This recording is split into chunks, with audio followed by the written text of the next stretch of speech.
Let's be real for a second. We all want to be happy, right? It's like this thing we're all constantly chasing. But what does that even mean? What actually makes us happy? Is it the job, the money, the perfect relationship? Or is it something else? Well, today we're going to cut through all that noise and get straight to what the science says really, truly makes us happy. So here's what we're going to cover. We'll start with why we're all on this pursuit of happiness. Then we'll dive into the actual science of it. We're going to talk about how you can literally change your own brain, uncover the single biggest secret to a fulfilled life, and wrap up with some simple things you can start doing, like today. All right, let's jump in. The pursuit of happiness. We're all on this quest, but here's the spoiler. The destination might not be what you think it is at all. So, let's just ask the big question right out of the gate. What do you think really makes people happy? I bet you have a list in your head right now. More money, a new car, that big promotion. But you know what? The research shows that our gut feelings about this stuff are often, well, they're just plain wrong. Okay, so before we go any further, we need to get one major thing straight. We tend to mix up happiness with pleasure. See, pleasure is that quick hit, that sugar rush you get from buying a new pair of shoes or eating a slice of cake. It feels good, sure, but it's temporary. It comes from the outside. True happiness, that's different. It's a deep, lasting feeling of fulfillment that you build from the inside. It's not a chase, it's a practice. And this idea that happiness is a practice, that isn't just some feel-good quote for a coffee mug. It's because, believe it or not, happiness is a science. Yeah, we're talking about real, measurable factors, not just some vague, fuzzy feeling. So, when scientists talk about happiness, what they really mean is a state of fulfillment. And this feeling isn't random. It's directly influenced by three key things: your brain chemistry, your daily habits, and your environment. Think of it like a recipe. And the best part about a recipe, you can actually work on it.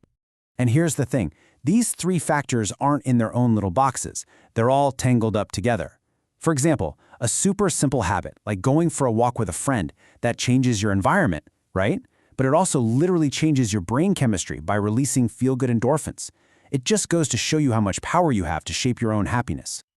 Now, this is where things get really, really cool. That idea that you can influence your own brain chemistry is maybe one of the most powerful discoveries in neuroscience. It means you can actually learn how to change your brain. And no, that is not a metaphor. You can physically rewire your brain using tools like your mindset and gratitude. Yeah, this is a real biological thing called neuroplasticity. The best way to think about it is like this. Your brain is a bunch of paths in a forest. Every time you have a thought or do an action, you're walking down one of those paths, making it deeper and easier to take next time. The amazing part is, you can intentionally choose to build new, positive paths that lead to happiness. So what are the best tools for carving out these new paths? Well, the science points to two that are incredibly powerful. The first is a gratitude practice. Just taking a minute to think about what you're thankful for can create real, lasting changes in your brain. And the second is mindset, specifically learning to see challenges not as threats, but as opportunities to grow. Okay, so changing our inner world is huge, no doubt.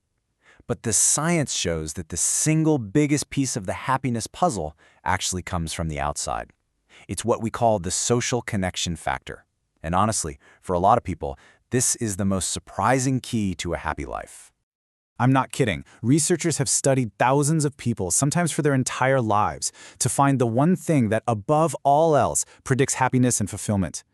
And guess what? It's not money. It's not fame. It's not your job title. I mean, just look at this data. It's not even close. The quality of our relationships, our friendships, our family, our community has an impact on our happiness that absolutely dwarfs money or career success. We are wired to connect with other people. It's just part of our biology. So, knowing all this science, what do we actually do with it? How do we put it into action? Well, that brings us to our final section, simple daily practices. Because here's the big secret. Happiness isn't something you find. It's a skill you build. So think of this as your daily happiness workout. It's a simple 3-step routine. First, practice gratitude. Just take 1 minute to notice something good. Second, nurture your connections. Send that text, make that call, have a real conversation. And third, cultivate your mindset. When you catch yourself in a negative thought loop, just gently try to reframe If you take one thing away from all of this, let it be this. We have to change how we think about happiness. It's not some treasure you have to find or a prize you win at the end of the game. It's more like a house that you build, one brick at a time, with the small, intentional choices you make every single day. So I'll leave you with this question. If happiness really is a skill, just like learning to play the guitar or getting good at a sport, what's one small thing, just one little brick you can lay down to practice it today?